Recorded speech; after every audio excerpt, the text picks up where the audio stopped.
আসসালামু আলাইকুম এভরিওয়ান, আশা করি আপনারা সবাই ভালো আছেন। 27 তারিখে নিউ আপডেট খবর আপনাদের মাঝে প্রকাশ করছি।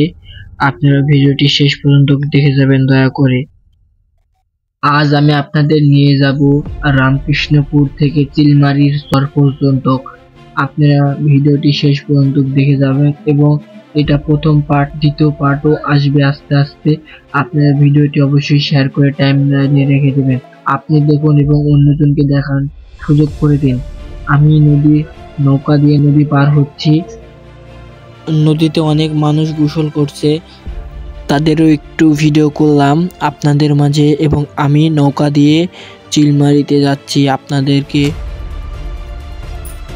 আপনাদের দেখাতে আমি চিলমারিতে যাচ্ছি।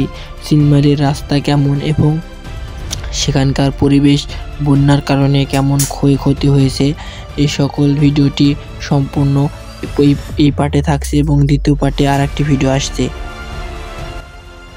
ভিডিওটি হালকা একটু বাড়িয়ে দিয়েছি আপনাদের সুবিধার জন্য।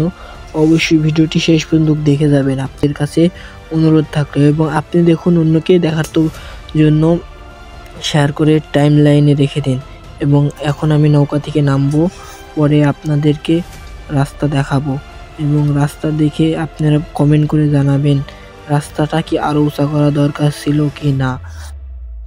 সামনে দেখবেন এখানে রাস্তা ভেঙে গিয়েছে অতিরিক্ত বৃষ্টির কারণে এবং ইঁদুরে রাস্তা আরও ক্ষতি করছে ইঁদুরে। এবং আমার সামনে যে মরিচ গাছগুলো দেখছেন, এগুলিতে এর আগে পানি ঢুকছিল না, হঠাৎ এই বন্যার কারণে বন্যার পানি ঢুকে মরিচ গাছগুলো অনেক নষ্ট করছে এবং কৃষকের অনেক পরিমাণে ক্ষতি হচ্ছে। ভিডিও শেষ করার আগে বলি, এটা প্রথম পার্ট, দ্বিতীয় পার্ট আবার আরও আসছে, আপনারা অবশ্যই শেয়ার করে দিবেন।